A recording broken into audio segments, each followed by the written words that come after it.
Hare Krishna, Maharaj.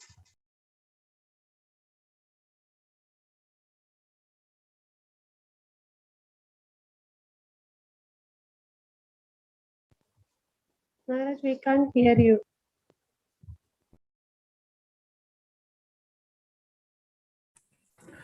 Hare Krishna, can you hear me now? Yes, Maharaj. Hare Krishna. Yes, Maharaj. Hare Krishna. It's all rainy and very wet everywhere. I don't know whether it's raining there. It's raining cats and dogs everywhere. Good evening. Hare Krishna. Very happy to see all of you here. Hare Krishna, Maharaj. Om Jnanatimirandasya Jnana Shalakaya Chakshurum Militam Yena Tasmai Shri Gurave Namaha Shri Chaitanya Manobishtam Stapitam Yena Bhutale Swayam Rupakada Mahyam Dadati Swapadantikam Vandeham Shri Guruho Shri Yutapadakamalam Shri Gurum Vaishnavamscha Shri Rupam Sagrajatam Sahagana Raghunatana Vitamatam Sajivam Sadvaitam Savadutam Parijana Sakitam Krishna Chaitanya Devam Shri Radha Krishna Padan Sahagana Lalita Shri Vishakan Vitamscha Nama Om Vishnu Padaya Krishna Prashtaya Bhutale Srimate Bhakti Vedanta Swami Niti Namine Namaste Saraswate Deve Gauravani Pracharine Nirvisesha Shunyavadi Paschatya Deshatarine Jaya Sri Krishna Chaitanya Prabhu Nityananda Shri Advaita Gadadhar Shiva Sadi Gaura Bhakta Vrinda Hare Krishna Krishna Krishna Hare Hare Hare Rama Rama Rama Hare Hare Hare Krishna Krishna Krishna Hare Hare Hare Rama Rama Rama Hare Hare Hare Krishna Krishna Krishna Hare Hare Hare Rama Rama Rama Hare Hare. Oops, I'm off. Hare Krishna. So today evening, this Sunday evening, where many of you from different places are actually online on the Gita wisdom session. Some of you from our BGO sessions, some Gita live sessions, and congregation members, all of you on Zoom, on YouTube, on Facebook, or however it's been spread. Welcome to all of you. Very happy to see you here today. It's a wet day here. It's been raining cats and dogs. It's a little surprising. All of a sudden it's raining. So today we are going to discuss from the chapter, very famous shloka, which some of you may have, or some of you may remember very well. I want to utilize this amazing opportunity to also connect this up with important issues that exist socially in this world. And right now, issue of how our atmosphere is and what will happen in this particular situation. I'm looking for that particular, where is it? Oops. What will happen if we continue like this?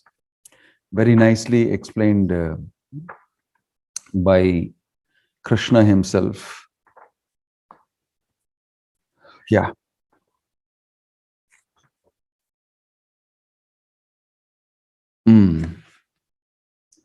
Please, those of you who have the book with you, go to chapter 16, and we shall examine this shloka number 8, which is normally very well known.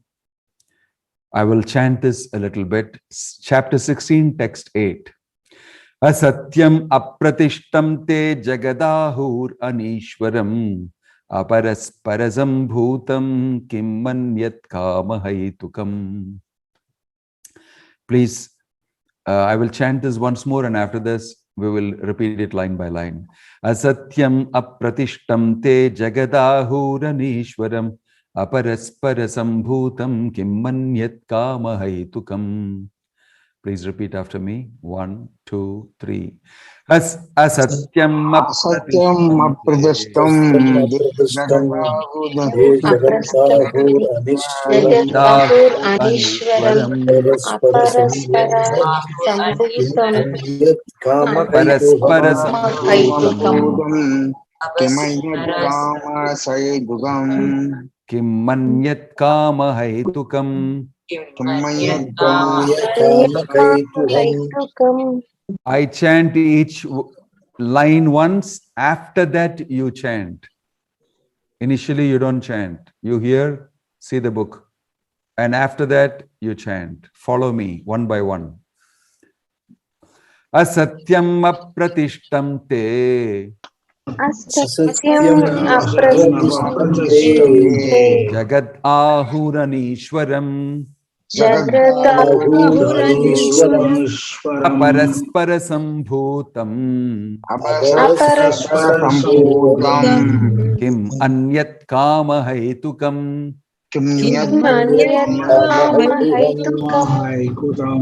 Thank you. Asatyam, unreal. Apratishtam, without foundation. Te, they, Jagat, the cosmic manifestation. Ahu says Anishwaram, with no controller. Aparaspara, without cause. Sambhutam, arisen. Kim anyat, there is no other cause. Kamahaitukam, it is due to lust only. Translation and purport by His Divine Grace, A.C. Bhakti Vedanta Swami Srila Prabhupada. Translation: they say that this world is unreal, with no foundation, no God in control. They say it is produced of sex desire and has no cause other than lust. Purport: the demonic conclude that the world is phantasmagoria. There is no cause and effect, no controller, no purpose. Everything is unreal. They say that this cosmic manifestation arises due to chance material actions and reactions. They do not think that the world was created by God for a certain purpose. They have their own theory that the world has come about in its own way, and that there is no reason to believe that there is a God behind it. For them, there is no difference between spirit and matter, and they do not accept the Supreme Spirit. Everything is matter only, and the whole cosmos is supposed to be a mass of ignorance. According to them, everything is void, and whatever manifestation exists is due to our ignorance and perception. They take it for granted that all manifestations of diversity is a display of ignorance. Just as in a dream, we may create so many things which actually have no existence. Then, when we are awake, we see that everything is simply a dream. But factually, although the demons say that life is a dream, they are very expert in enjoying this dream. And so, instead of acquiring knowledge, they become more and more implicated in their dreamland. They conclude that as a child is simply the result of sexual intercourse between man and woman, this world is born without any soul. For them, it is only a combination of matter that has produced the living entities, and there is no question of the existence of the soul. As many living creatures come out from perspiration and from a dead body without any cause, the whole living world has come out of the material combinations of the cosmic manifestation. Therefore, material nature is the cause of this manifestation, and there is no other cause. They do not believe in the words of Krishna in Bhagavad Gita, Maya adhyakshena prakriti suyate sa characharam. Under my direction, the whole material energy world is moving. In other words, Among the demons, there is no perfect knowledge of the creation of the world. Every one of them has some particular theory of his own. According to them, one interpretation of the scriptures is as good as another, for they do not believe in a standard understanding of the scriptural injunctions. Homagyanatimirandhasya jnananjana shalakaya chakshurunmilitam yena tasmai shri gurave namaha. So, the last words of the purport Prabhupada is saying about talking about creation theories. How everything has come about is a question that stands in front of everybody even today. And there is no definitive mention that this, how it has come about. There is Big Bang theory of creation. There is another theory by somebody else, and here and there.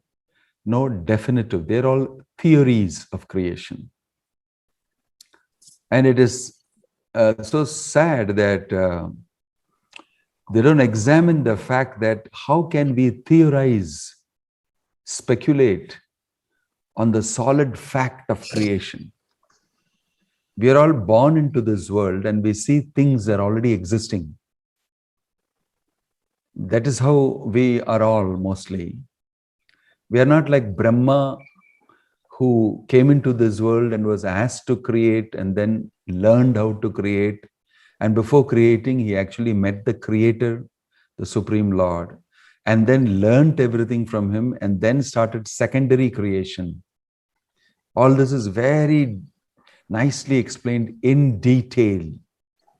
Of course, they say you're spinning a story somewhere from some book. Who knows this is true?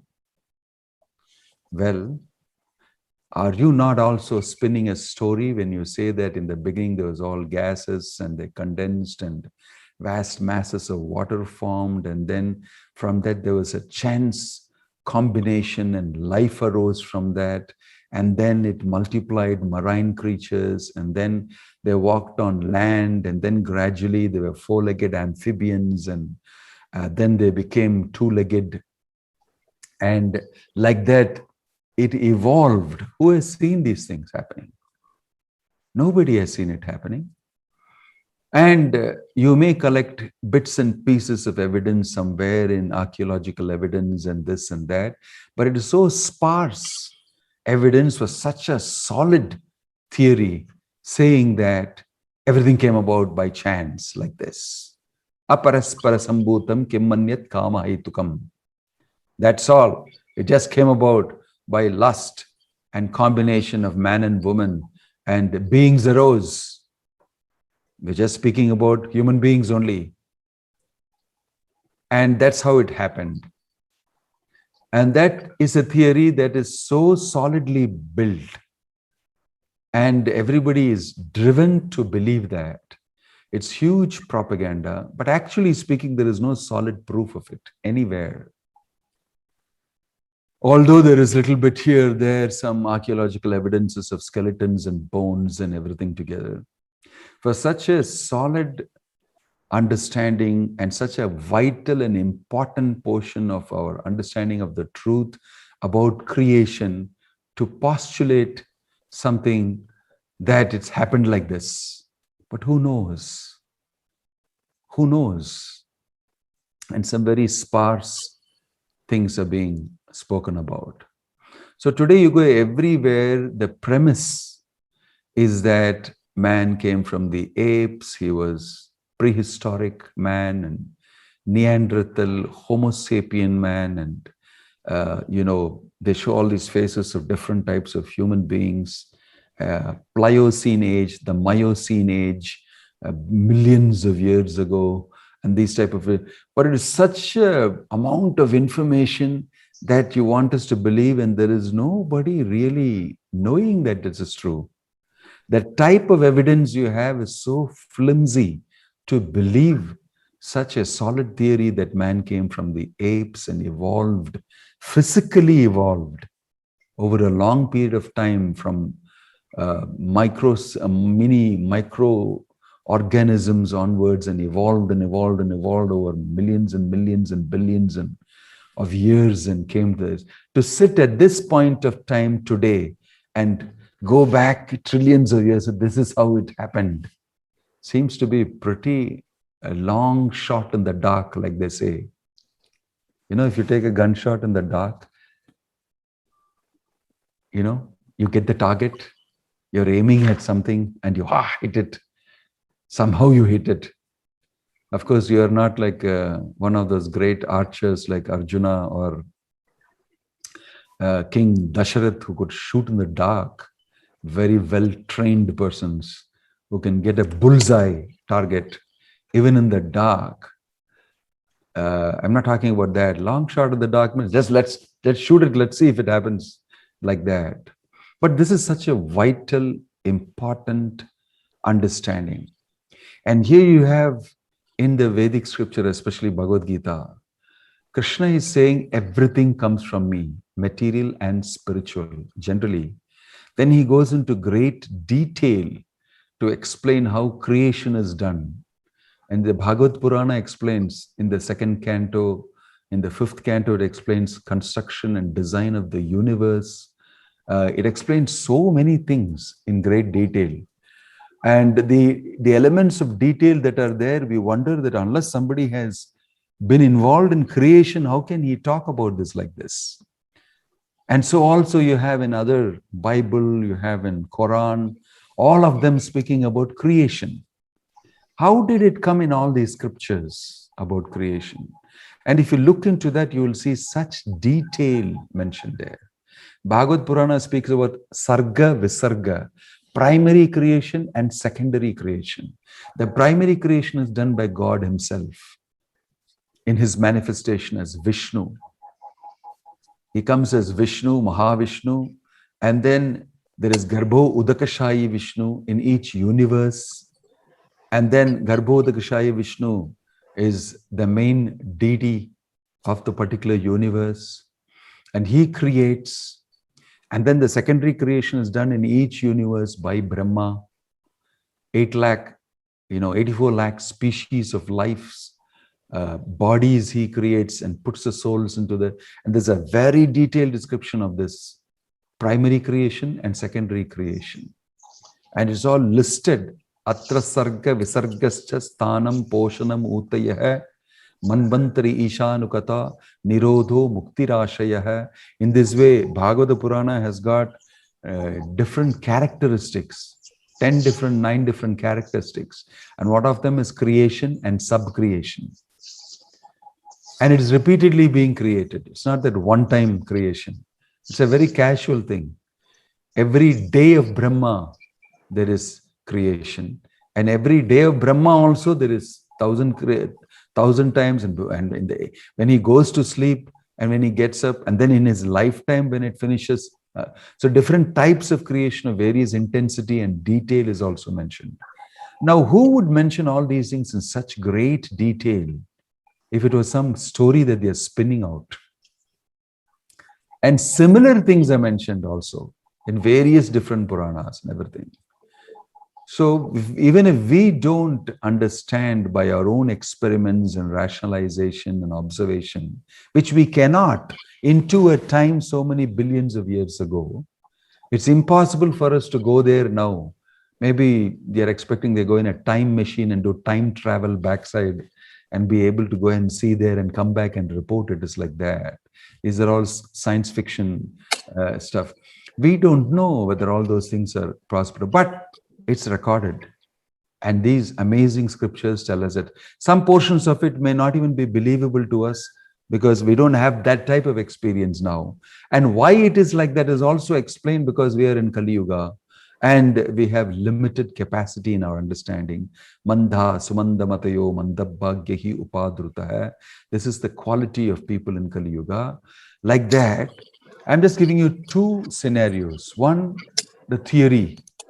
coming from apes, Darwin's theory of creation and Big Bang theory. I'm not saying it is wrong. Let us assume that it's quite possible it is correct, because it's all by logic and by anumana pramana and by discovery of a few objects that we put pieces of things together and put up this, because you don't want to look into any other text that says anything similar. But if you look on the other side into this proposal from the scripture that is mentioned, this seems more possible, because this is phantasmagoric, like Prabhupada is saying here. The demonia conclude that the world is phantasmagoria. What to speak of creation? Even the existing world is phantasmagoria for some people, right? So everybody is strangely tested with this. Now, with the existing theories that we believe in, man came from apes and we are all products of some chance chemical combinations billions of years ago, and we have achieved. What a hazy, what a scary theory about my origin and my creation. I don't know whether I like to believe in this, that I came from the apes and then by chance I'm appearing and I'm not really planned, designed product. But actually, if you look at these creation explanations given in the scripture and look at the detail of the world that we see, we will definitely be inclined to believe that there has been a creator, that there is an intelligence behind it, there is a design behind it, there is a purpose behind creation. See, all these things, why I'm saying is very important in developing the correct attitude towards the world that we live in. When we have a different attitude of thinking that this is material resource that we can take, we can use, we can exploit, then we have an impersonal idea. But in the Bhagavad Gita, Krishna gives a beautiful idea. He makes us understand that everything that you see in this world is my energy, is my energy. And if you see it that way, you will also become more conscious of me. And not only that, you will respect it because it's part of me. You will respect it and you will become more conscious of the Creator. And you won't think these things are all something for you to use as material resource only. That's a dangerous notion that has brought us to what we are in terms of the Earth planet, climate change, and destructions that are happening, and how very fast things are changing, and how the prediction is very grim and very dangerous. That is because we look at the material world in an impersonal way. When we look at it personally as the energy of Krishna, Sarvam Kal Vidam Brahman, the Brahman energy of the Lord is spread everywhere, then you know how to utilize it. Very nicely, the Isavasya Upanishad says that Isavashyam idam sarvam yatkincha jagatyam jagat tena tyaktena bhunjita magrida kasya surtanam. That everything belongs to the Lord. Isavashyam idam sarvam. Such nice understanding and concepts by which we can get good disposition towards this material world and live in it in a nice way, utilizing the facility given and living it as it is, and we living in harmony with everybody inside it. So this is a very important aspect of our understanding, that if we don't understand the creation along with God, then we land up with this type of an understanding. Asatyam apratishtamte jagadahu ranishwaram. And this is proclaimed in the Bhagavad Gita 5,000 years ago, 5,000 plus years ago in the battlefield. And people will tend to think like this. And that principle is even today available. It has not changed. does not change. And because of that Anishwaram, godless society, we see we have tremendous amount of problems. But whereas in the Bhagavad Gita, Krishna is asking us to have a detached understanding of this world, mixed with an understanding of where it comes from. It comes from God, belongs to God, everything is God, but you are here temporarily. It's a transition that you're through. So for the transition period, whatever you want, you utilize it and respect it and get the hell out of here. Because this is not your place. You're only transiting. You're only moving across. And it gives a very good viewpoint that each one of us should have. The world is real. It's temporary. But our experience of it is illusory. The way we look at it, the way we understand becomes illusory, especially when we have these notions as is mentioned here. So it's a creation, it's temporary, it will be wound up. And I am here to actually take the lesson of understanding the goal of life. The goal of life is to achieve the truth, the reality, God, Krishna. And whatever I am needed to use in this particular journey, I will utilize that alone. And I'm happy to leave it back. I'm happy to be free from it.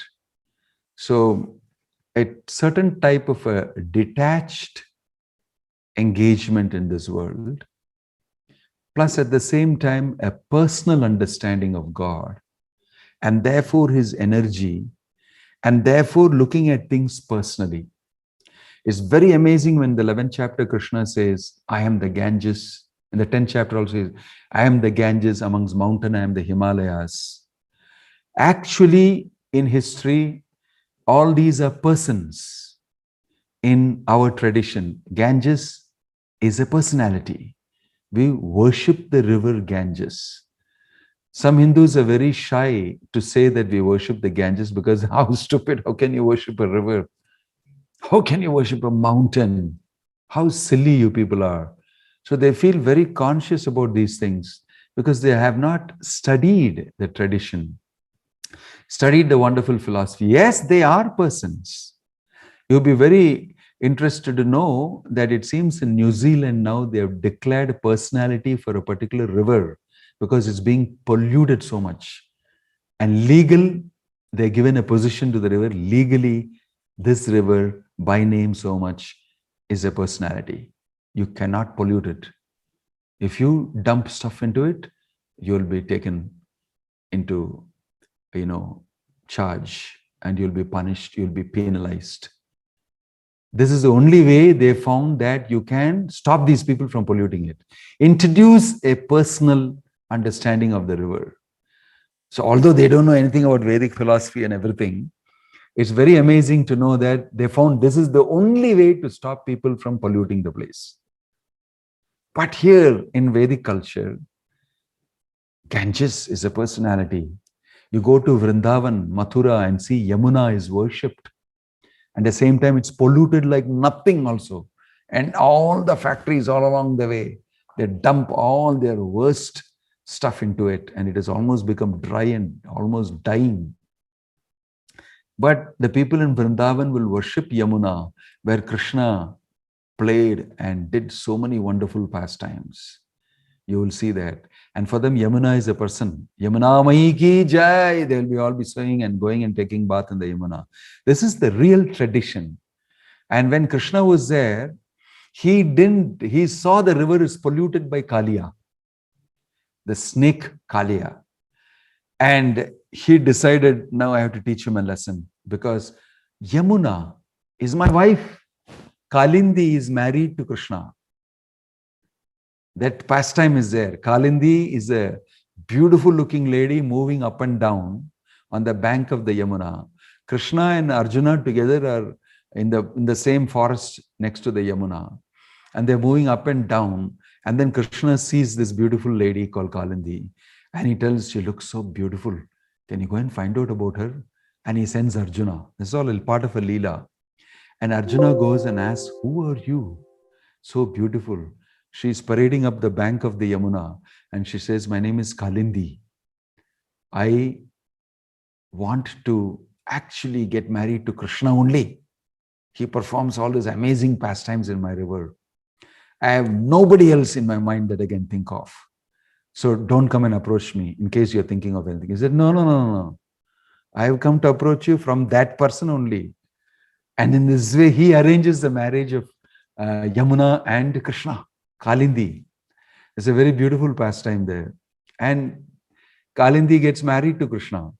She's a person, a river getting married to the Supreme Personality of Godhead. That's why people think, wow, you guys are really crazy, man. I thought it's got some sense. God spoke Bhagavad Gita. Now you marry him to a river. I cannot tolerate it. But do you understand that Yamuna is a person?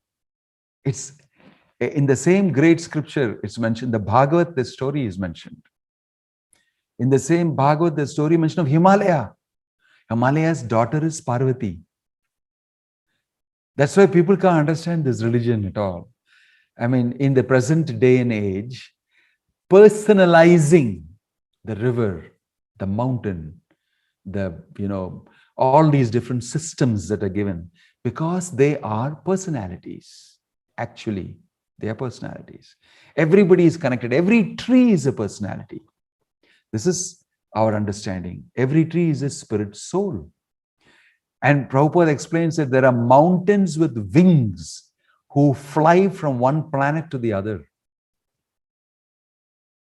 And then there are stories of these mountains. Govardhan in Vrindavan, it's a beautiful story. That mountain was somewhere up.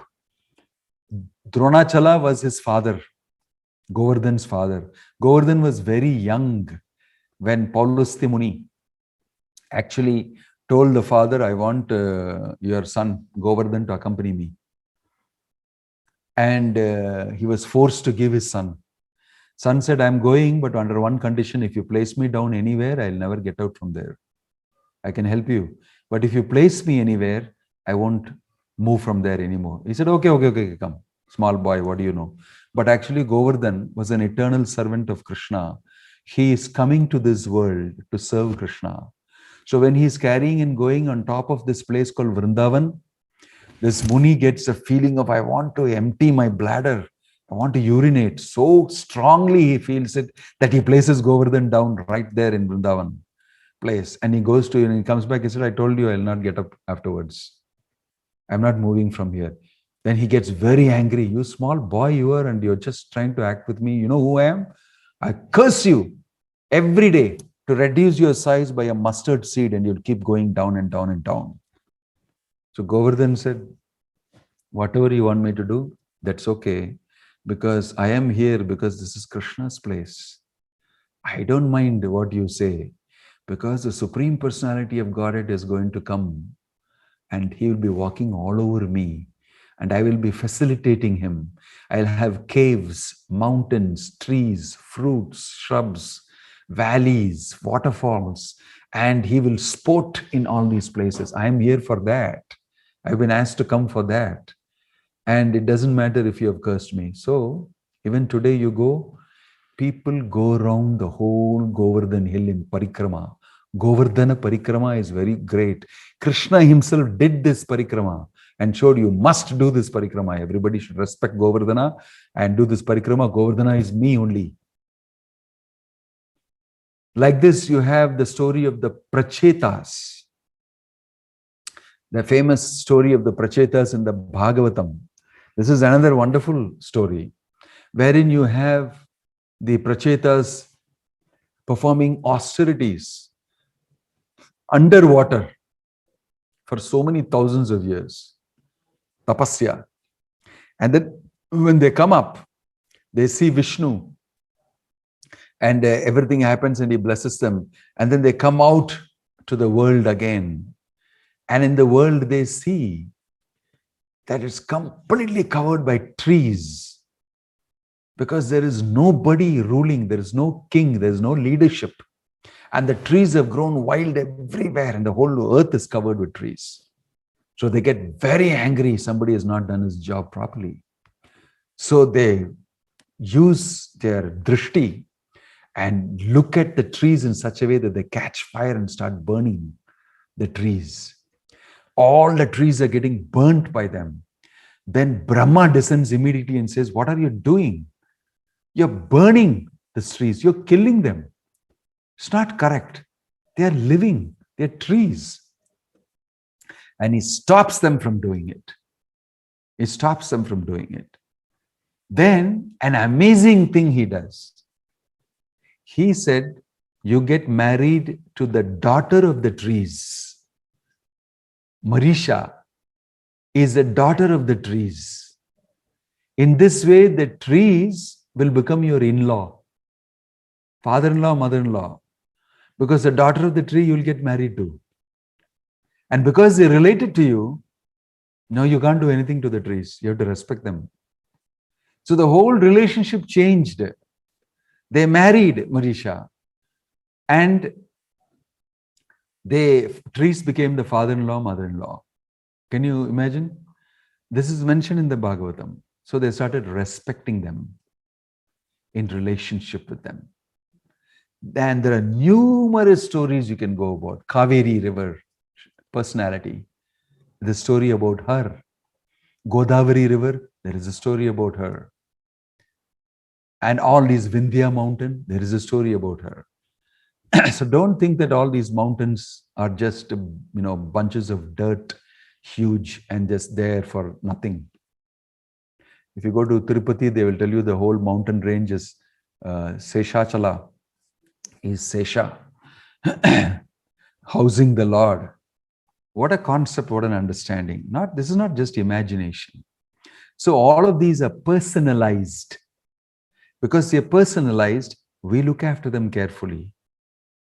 And today they are telling that every tree on the surface of the earth, this is science, on the surface of the earth stands separately, but underground, microsome, I don't know what they call it, mycorrhizal connection. All the trees, those who are, some botany people now will know that they are all connected underneath. There's a huge network of connection under the ground. All the trees are connected. And then there are other living viruses and bacteria and all that carry food, water, and important minerals and everything from one tree to the other. They live off some commission that the tree gives them as food. And there is a glorious participation of millions and trillions and billions of living beings living underground, helping the trees to be connected. And they're all helping each other underground. There's a big network underneath. That's a very interesting thing that they found out and they're talking about. Every tree is a living being. In this Pracheta's pastime, you can see that. And now in science, they say that they're living, conscious, living beings because the trees help each other. From here, some 50 feet away, another tree can get connection with this tree. This tree is very huge, roots spread. Smaller trees are all the children of this tree. It's looking after all the children and plus looking after other trees who are sometimes affected by some disease or something. They pump minerals into that tree and water it rains and it mixes up and something and all happens and the tree comes back to life. Everybody is involved in treating one tree, all the trees around. And sometimes they're not able to, the tree dies because of some disease. And they moan.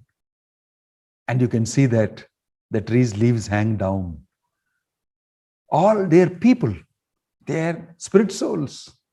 And they're all connected underneath.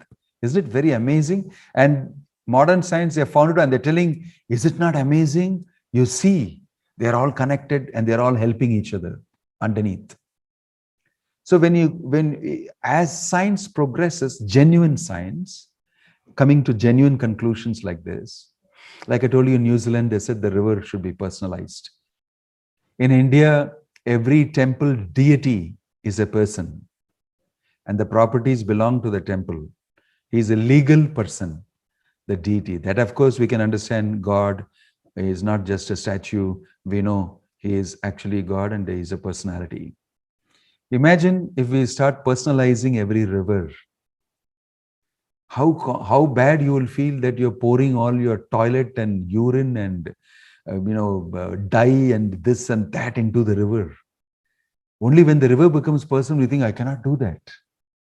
I cannot do that. So personalism, which is actually true, is a great solution for people in this world to stop polluting, stop exploiting the resources.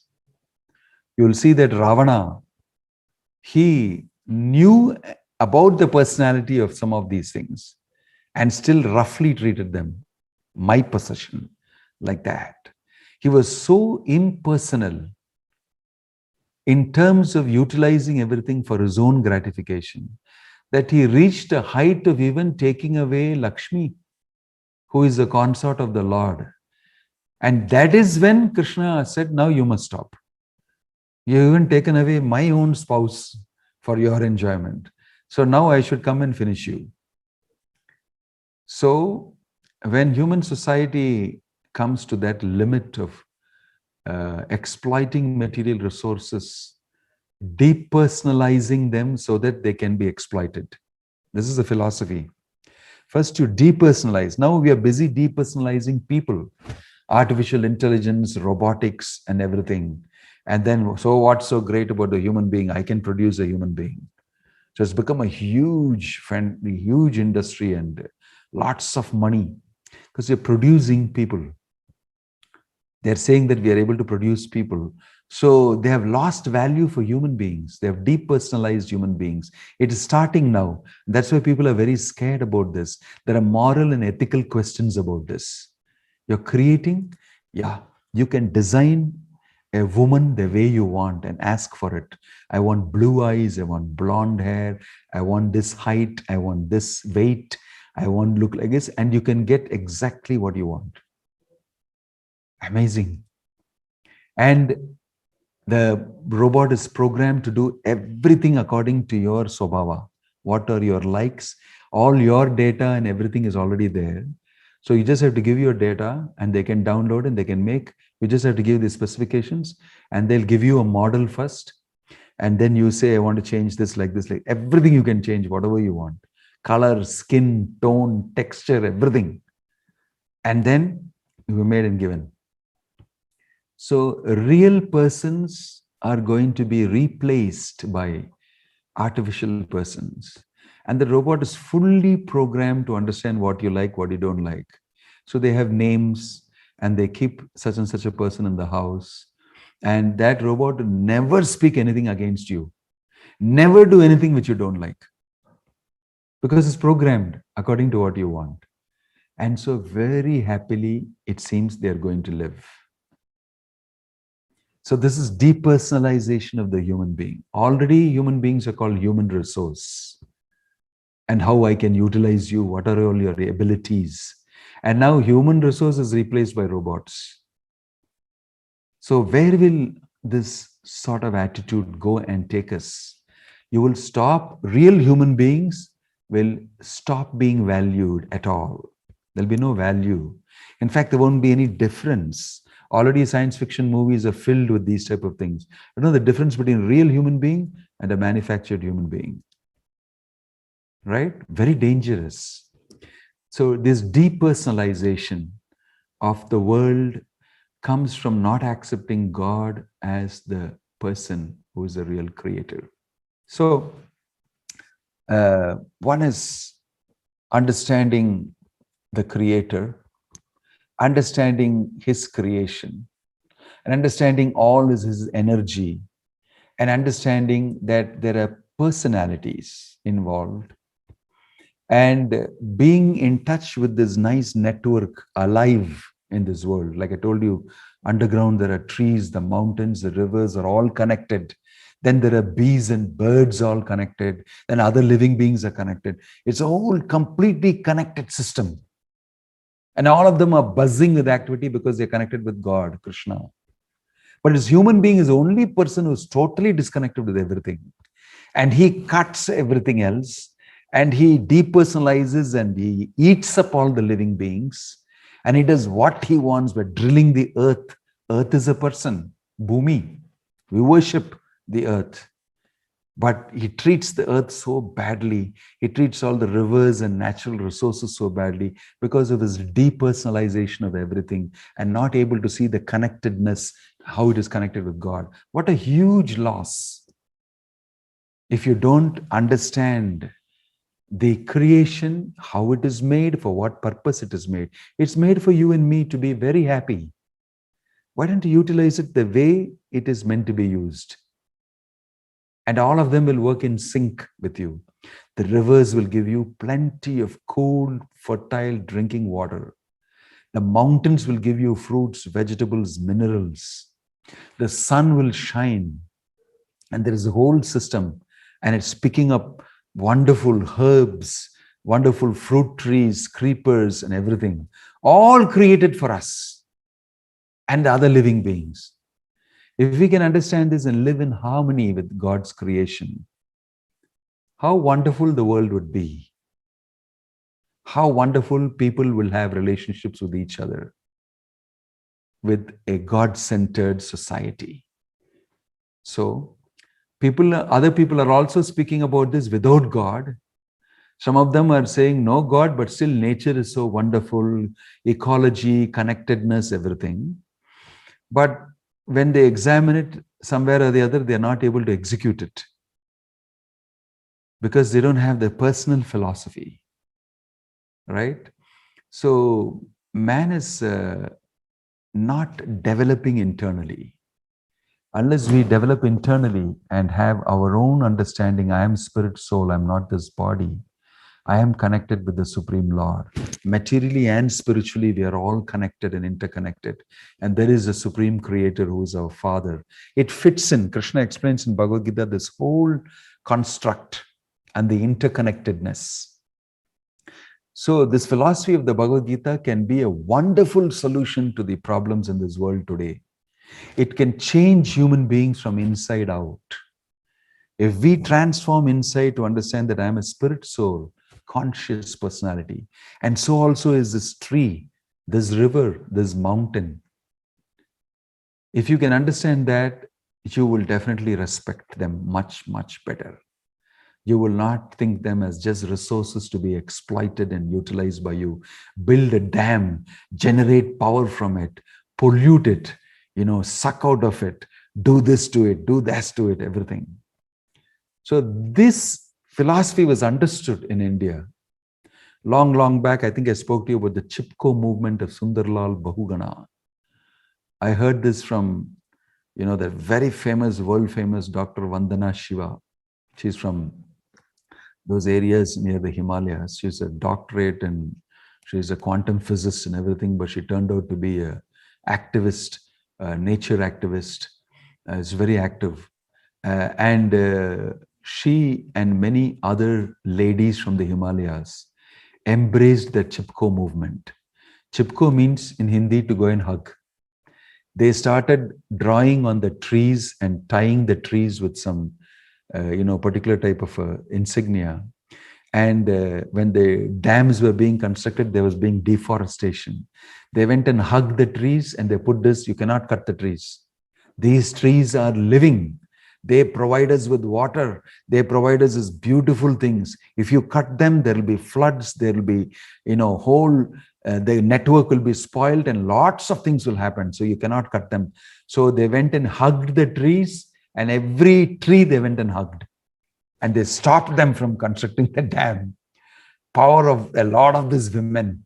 They said, don't. They're all our friends.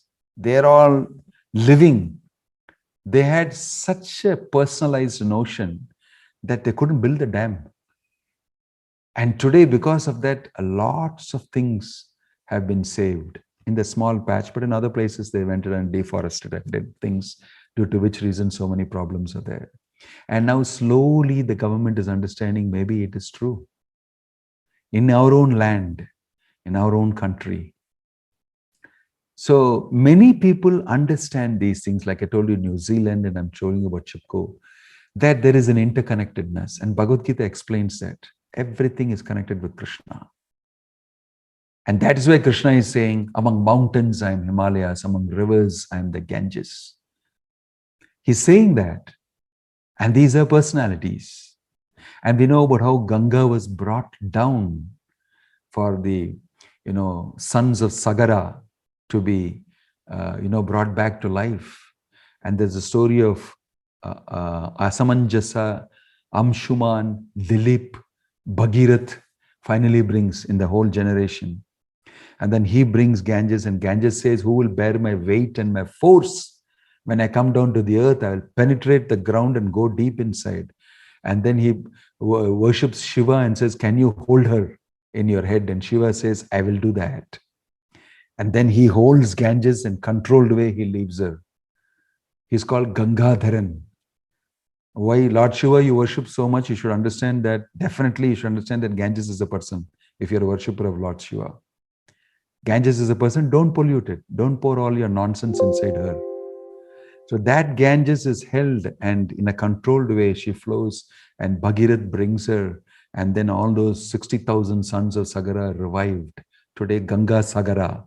You'll go near, and you'll see that is a place where Kapila Muni's ashram is there. And so these are all not just fairy tale and stories. This actually occurred. And Ganga came down from the celestial world to this world. She's a person, and she's got a history, a genealogy, and a whole history behind. So sometimes even ourselves, we are all educated and everything, we have these doubts in our head. We are willing to believe Bhagavad Gita, but we may not very well believe this fantastic story of the Ganges or the Himalayas or Govardhan and everything. When we read Bhagavad Gita, we know that it is true because we see how it is true and why it is true, right? So this is a solution. People should understand, read Bhagavad Gita and understand personalities, interconnectedness, how we are all connected, and how Krishna is the main source and root of everything.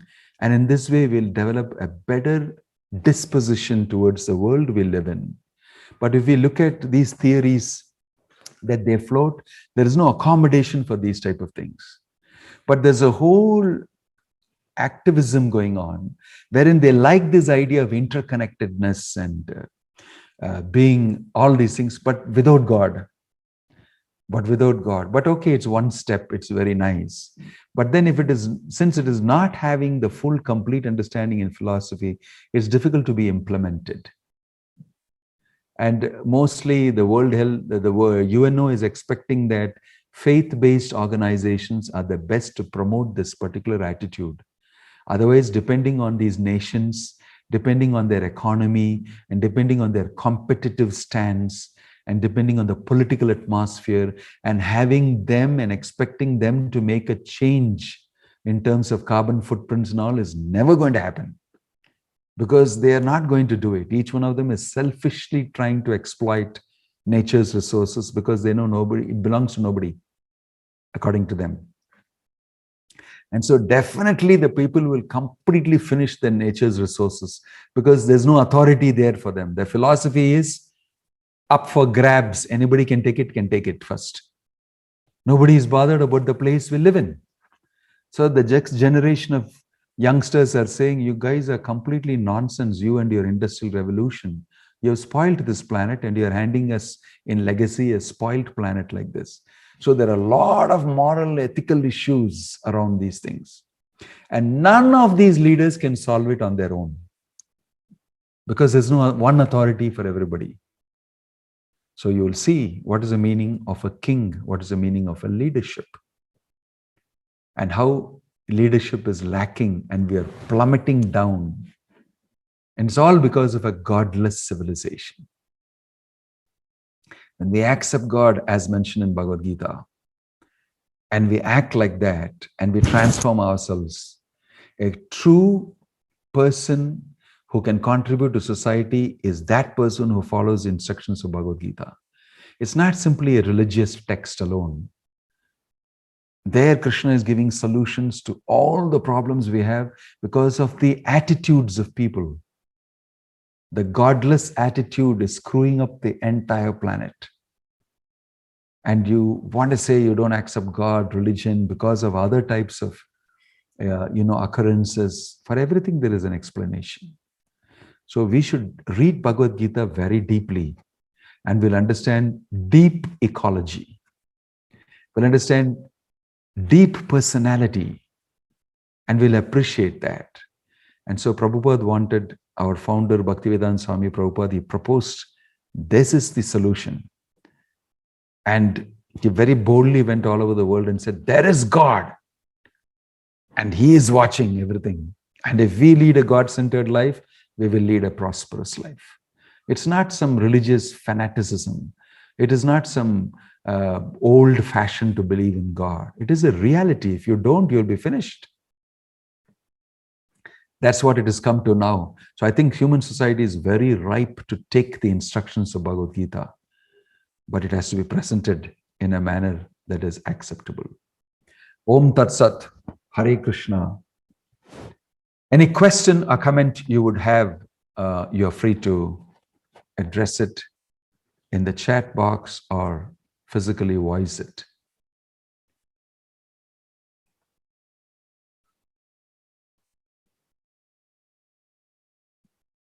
Any question or comment?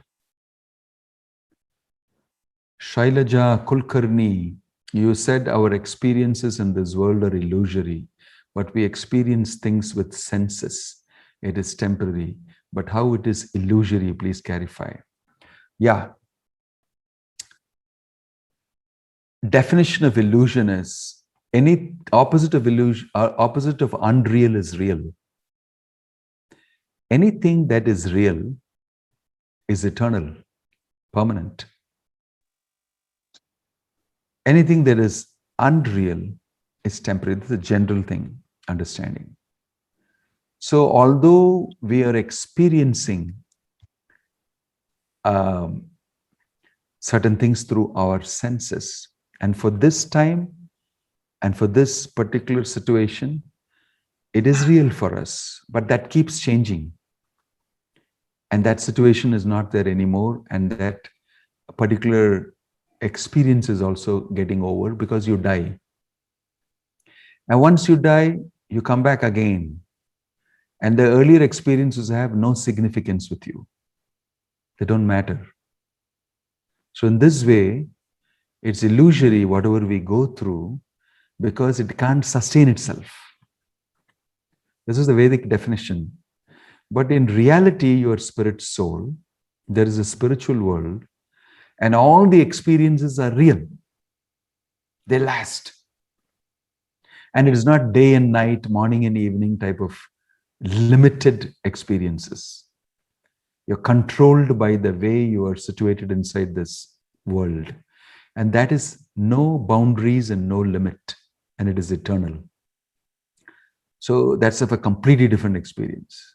So in relation to that, this is illusion. This is illusion. Means the experience of it is illusion. You see, there are two things. One is the material physical object, and then my experience of it. My experience of it is an illusion. Right? My experience of it is illusion. Karya karana kartrutve hetur prakrichir uchyate purusha sukha dukkhanam bhoktrutve hetur uchyate. The 13th chapter Krishna describes this. Karya karana kartrutve. Karya, the work. Reason, cause. Kartrutve, the work being done. Hetur prakriti uchyate, the cause is prakriti. But Purusha Sukha Dukkhanam Bhoktrutve Hetur Uchyate, the experience of happiness and distress belongs to the soul. So most of us are identifying everything through our experiences. And my experience of happiness and distress is how reality is understood. My physical experience with it and the corresponding feelings that I have. That is what is my reality. But those feelings are temporary. They last only in your lifetime. Blaze flashes according to your karma. It's all wiped out. So your experience is illusory. That's the way I would like to explain that to you. Okay. The next question is, are these sins, cutting down trees, wasting water? Of course they are. Of course they are. You will have to suffer reactions for that. A tree is a living personality. You can't cut down a tree unless you have a specific reason for it. You have a specific reason. I'm going to carve a deity of the Lord, Jagannath, through this. I'm going to make something for the Lord out of this. You do minimum damage normally. I will just cut the branches and use it, but the tree will survive and live. I'll offer it to the Lord. That's how they would do. Trees are living beings, is the Vedic understanding. And you will see many of these stories appearing. In India, you will see, in Tamil Nadu, you will see that people marry the trees. I think I explained this earlier to you. People get married to trees, and then they get married to each other. It seems that trees take the bad karma of the person. And then because you're taking the bad karma, they'll do a lot of special things to the trees. They have all sorts of things going on here and there. Trees are living beings, there is no doubt about it in our understanding, because the trees come into being, they grow, they're born, they grow, they reproduce, and then they dwindle and they go. All life symptoms they exhibit. Okay, so another one coming here from the broadcast is Valli Krishna. Since the plants have sense, if we chant loudly and water the plants with offered water, in this way the plants get better life in the future. Yes, that is done in many places. And many places too. In Vrindavan especially, they won't cut the trees at all, because they think that all the trees grown in Vrindavan are actually great personalities. They are Krishna Bhaktas. So they'll water them, they will even clothe them.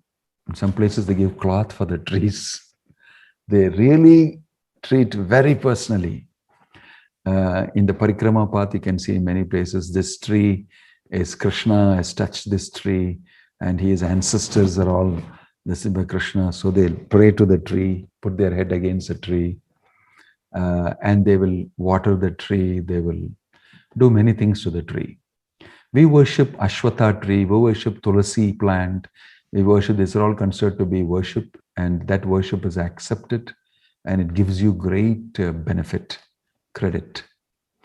See, the personalistic philosophy is so important. And I hope that at least devotees would try as much as possible to be sensitive to these things. Unnecessarily cutting down trees, unnecessarily harming other living beings should be stopped. Should be stopped. I know of a person whose business was, spraying insecticide on huge areas of crops and everything. And after he became a devotee or some sort of a association with a movement, he suddenly came one day and said, I have read in your books that what I am doing is actually very sinful.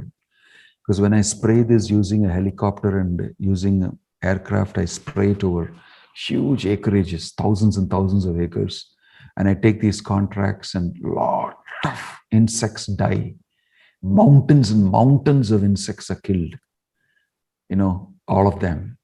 So I felt that I am doing a very great sinful activity, isn't it? And he left that contract. He said that I should not do this. I know the profits are very great, but I don't do this. And then he came to later know that that company which is giving this contract out also has got problems getting people in India to do this. Because many of them are sensitive. I don't want to kill so many insects. Even if they're not very religious, they say, no, I don't want to do this. Why? Because they're thinking that there's some killing involved, some sin involved. So they were not able to get people to do it. So they were giving huge amount of money and he took it up without knowing these things. But after taking it up, he felt this and he dropped it. He dropped that. You see, he slowly came to know that what I'm doing is wrong. I should be in harmony. Not only will these trees also die, and there's many plants also will die because of this very strong chemicals that I'm spraying. Their life also will be reduced, and this thing, because mechanical production and money and the whole idea is completely wrong. This mass productions and consumerism and all that creates very, very, very bad effects. It was never meant to be mass production. Well, just enough for people. Each one has his own tree, his own this thing, his own requirement alone. That's what the construction is for. It's not meant for these mass exploitations. So these are reasons we should deeply ponder and exhibit our humanity in the proper way and live in congruence, consonance, and in good connectedness with Krishna. Bhagavad Gita's philosophy is so wonderful. It affords that in that total understanding of the reality in God consciousness. Okay? Any other question? Yes, Suresh Krishna Charan has raised his hands. Hare Krishna, Maharaj. Yeah. Humble obeisance to you. Yes, Hare Krishna. How are you? And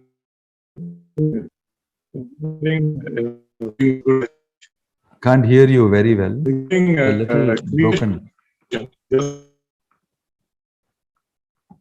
Yeah, go ahead.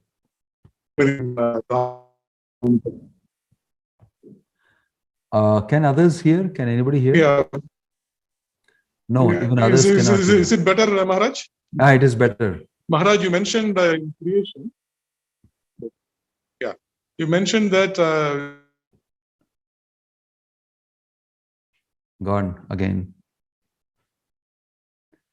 I don't know, today the internet connection even here is very unstable. Suresh ji, I think you should take off your video and only speak. Cut off your video and only speak. Can you do that? Jagdish, in the meantime, when Suresh makes up, is Jagdish M, your hands are up? Hello, Maharaj. Yes. Good evening, Maharaj. Yeah, I have one question. Actually, today, because of one construction work, I transported the 2 trees, and below that, today I found that tulasi leaves were there. The close to 5 or 6 tulasi leaves, which looking that one, it looked like many years. Then immediately I took that one and relocated to another place. So my question here is, in certain situation, we may need to do like this. So my question here is, what we should do it before making the transportation or moving from the other one. What today I did it is, Krishna, I just want to move it here because of some construction work. Please accept my sorry for this one. So I told her that's the way I started today. But is there any process which I should follow and which will help the others also? Well, I think I understand that you have shifted some tulasi plants from one place to the other. You have replanted it. Yes. And so that is the right way of doing it. There's no great ritual or ceremony. Don't think about all that. Yes, and trees, you've taken it from the root. Along with the other trees also. Fine. Yes. That's very good. Very nice. Many people do that. In Kerala and all that. Process to do? Any process to any what do you mean by process? Follow? What do you mean by process? You want some ritual, some mantra to be chanted, some homa, yajna to be done? Not required. Okay. Not required. Just be sensible and take out by the root and transfer it and replace them and make sure that they are watered and they need attention for some time till they catch off in another place. Whatever is required, you do. People do that all the time. That is respectable And I mean, that is respect oriented, and it is nice to do it. Yes, That's yes. correct what you have done. Fine. Okay, Prabhu. Yes, Fine. Prabhu. Because why I asked the question, because you showed that image where all the plants are connected, and when suddenly one of item is moved, and No, there'll they be will a- connect themselves again. They have the Okay. capacity to do that. That is a secondary connection. Their roots will grow inside again very fast and connect up with all their people. You don't have to worry about that. Okay. Prabhu, I have one more question. So today on the Bhagavad Gita, the demonic person. So my question is, why the human beings turning to demonic? What was so they are coming here as a only Atma and with a human body, but why they're turning to demonic? What is the condition which makes them to demonic condition, and why Krishna didn't control it there? And because of that, so many demonic persons came here, and we need to suffer. The devotees has to suffer. Well, the design of the world is like that we cannot live exclusively for us another planet of only devotees like that. We are also persons who become devotees now, but we are also persons who have gradually become what we are by cultivating good qualities and meeting with other people who have understanding of Bhagavad Gita and other things. So the presence of demonic people is first of all to be understood by the demonic attitude. Mm-hmm. So you should actually understand attitude, which is the basis of this type of actions. So why are there people with demonic activities? Krishna is saying in this world, there are people, Dvau Bhuta Sarga Loke Asmin Deva Asura Evacha. There are two types of people in this world, Devas and Asuras. And the Devas listen to my instructions and the Asuras don't. Krishna can control many things. If he controls everything, individual persons and their will and their everything, then life will be like Hitler. That, he's not going to control it like that.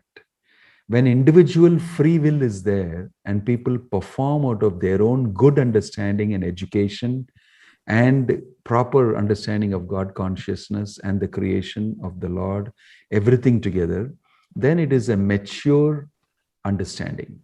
It's the duty of every human being to mature, to learn, to mature, and to grow spiritually.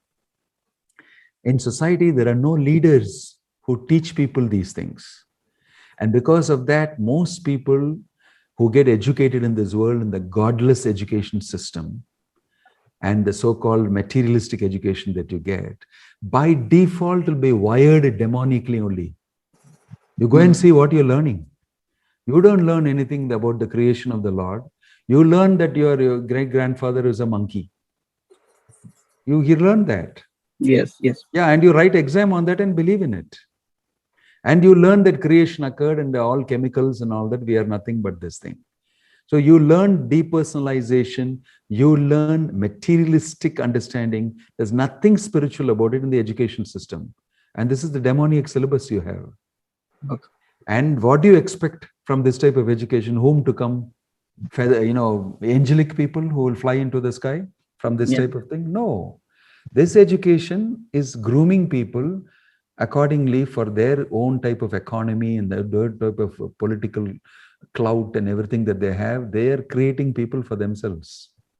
There's a strong lobby of such people who rule the world, the demoniac attitudes. And our world is ruled like that only. You look at the things going on in the world today. Nobody has control over it. Nobody has control. Just look at the debate that's going on and how this virus came in. Slowly, information is coming that US has funded and there are documents and they say, yes, we funded, but we did not fund this one. But earlier, they never told us all these things. They said it is leaked from some, animal market in China. But all the time, they knew all these things. China knew, America also knew. They didn't breathe any word. And somebody found out, and so now they are giving explanations for more and more and more. So there are people who don't care that many people will die by contacting this virus. Millions have died already. Yes. So do you think this world is ruled by very nice people or ruled by people who are demoniac? Yes. Yeah. So this is a product of the education system, and these are the people who may even be Nobel Prize winners, for all you know, for the type of discoveries they have done, for the type of things that they have done. I'm not saying all of them are bad. Some of them have got genuine intentions of using medicine and using this thing to help human society and all that. But they're in the wrong side. They're in the wrong side. And so you'll get punished accordingly. Because of that atmosphere, because of that mentality, because of that attitude, everybody else who is in between also has to suffer. We live with them. They're our neighbors. They're our rulers. They're our leaders. How can you be without suffering? Yes, Maharaj. Yeah. The internal development is needed. The spiritual. Yes. You have to understand it deeply, properly, the Bhagavad Gita's message. And we can work on it. And definitely, Krishna, who is in charge, knows these things. And he will support his devotees. And that type of thing will happen. It happened 5,000 years back like that only. There were demons, Duryodhana and gang. They fought within the same family. And Krishna appeared and reinstated and routed all of them and reinstated the right people. Isn't it? That's history. So as long as we are following the instructions of Krishna, we can expect that at the right time, according to Krishna's plan, things will happen. Yes. Maharaj, I have a follow-up question, but if anyone I will give a chance to Suresh Krishna Charan, who is. Yeah. I think Suresh ji, if you Hare Krishna, cut off your video, your voice will come out better without this thing. Hare Krishna Maharaj. Yeah. I hope I'm audible now. Yes, you are. Maharaj, you, while speaking about creation of God, you refer to primary creation where Brahma is created, as well as the secondary creation. And, after life, we have Brahma create so many lives, and then we take many, the spirit souls also take many births till the final annihilation, that is Pralaya, and where everything will be annihilated, and then a new Brahma will be created. So here, what happens to the spirit souls? Devotees of the pure devotees of the Lord will reach Krishna Loka by getting God's grace. And what will happen to other spirit souls? So they are temporarily lodged in Mahavishnu. He is the repository of all the spirit souls. And Mahavishnu's one breath is equal to one lifetime of Brahma. So he is a huge, amazing repository. So when the next Brahma comes, and the spirit souls are again impregnated into the material system by the Lord himself. Aham Mahadyonir Mahad Brahma.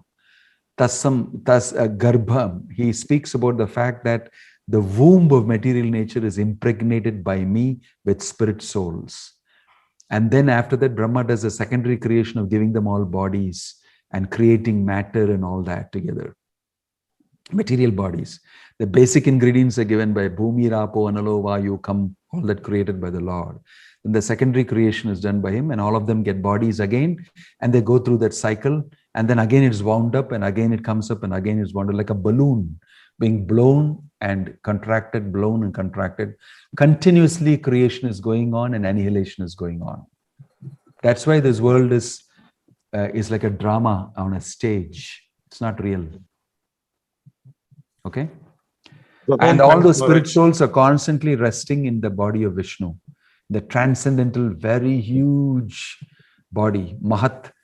That's why it's called Mahavishnu. To give you an idea, it is mentioned Saroma Kupam.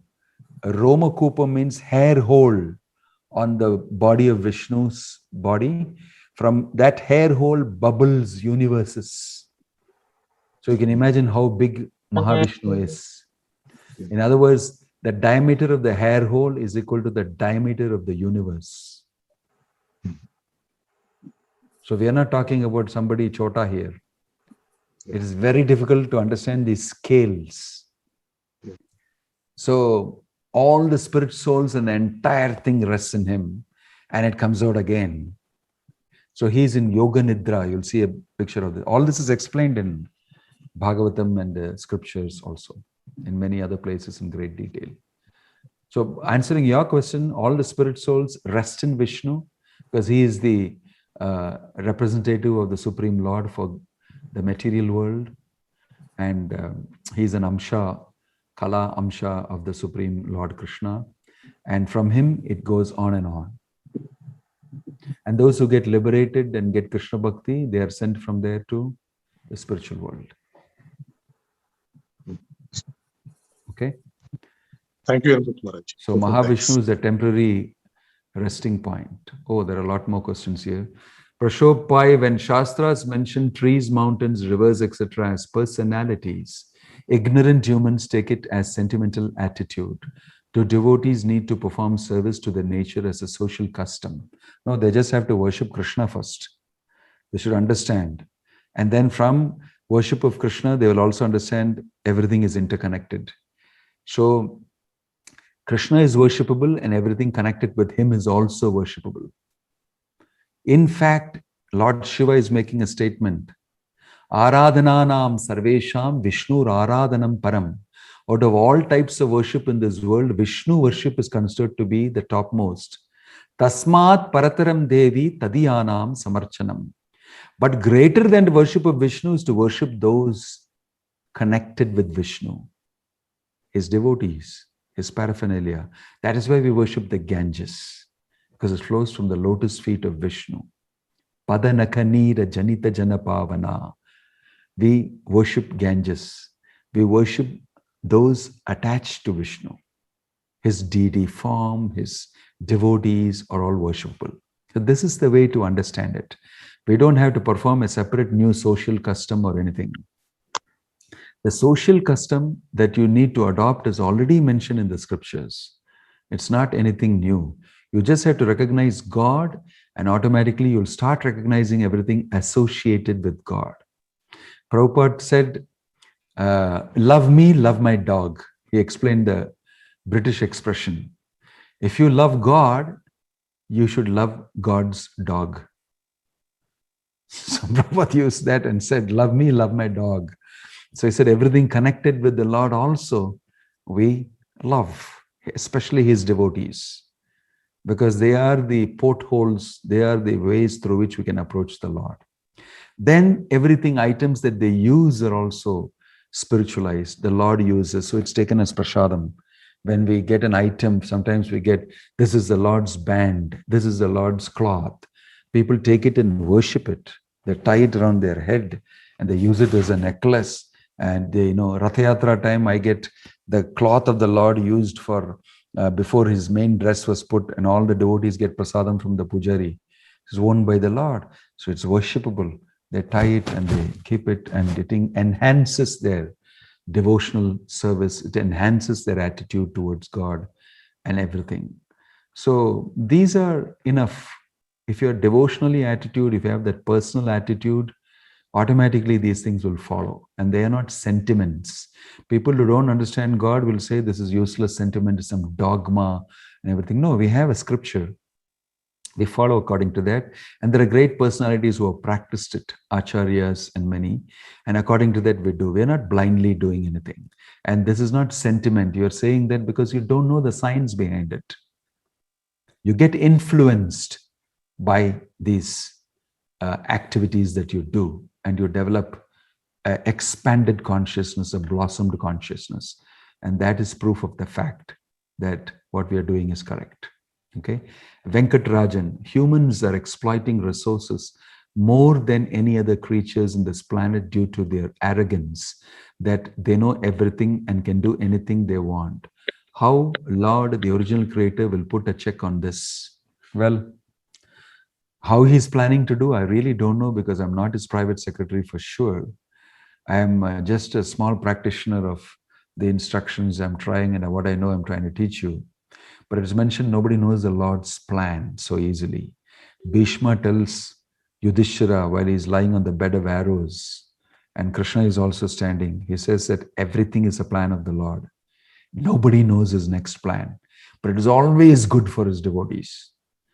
right? It's always good for his devotees. So what we do is simply follow the instructions of God. Chant Krishna's names, worship Krishna, and try to show our respect with sensitivity towards God's paraphernalia, and it reminds you of him. And in this way, Krishna, who is in your heart as super soul, he knows your real, genuine feeling and attitude. And that sincerity is enough for us to be connected. And if each one does this, human society will become such a wonderful society of mature human beings. And automatically, all these issues will stop.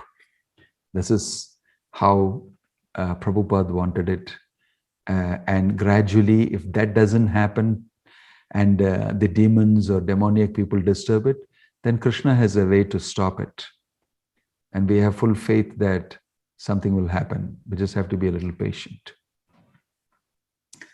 Sujita, my question is not from today's topic.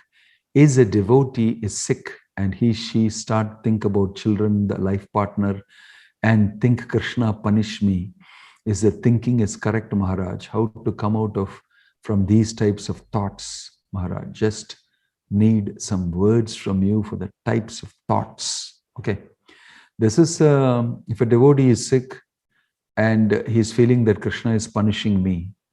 No, Krishna doesn't involve himself in all these things. You must understand, he's a very sophisticated personality who deals only in love, in bhakti.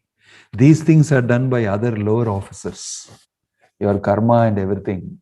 You in the past done something wrong and there's some karma you're suffering, so you're sick or whatever it is. That's all. It's a small thing. Everybody goes through these things. Sometimes people are actually generating something new, or due to some other action, you are getting sick. All these things are true. Karma is a very complex this thing. But unnecessarily being, afraid and being phobic, some type of this thing, that we should not have to be. Unnecessarily don't exaggerate and agitate yourself. Krishna is not some dirty person wanting to punish you unnecessarily. He's your father. He's protecting you. And whatever is happening by your karma and everything is because of another department, and you have done that wrong.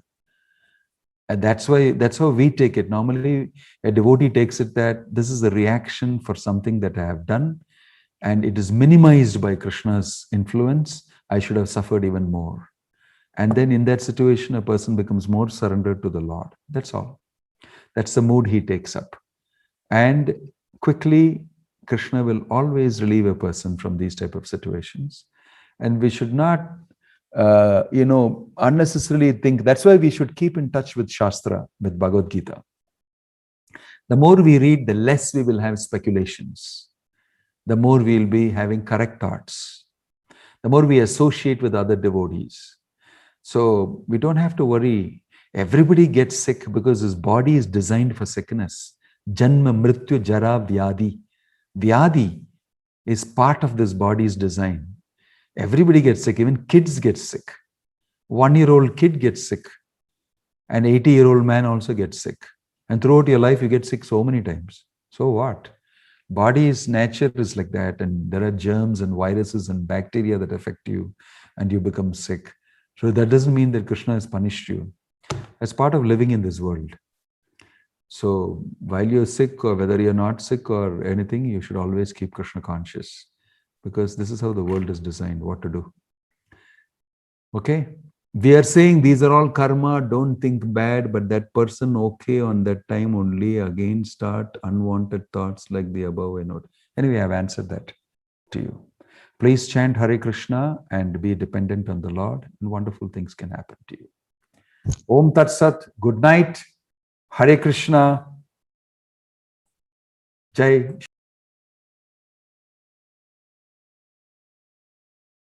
Hare Krishna, Maharaj.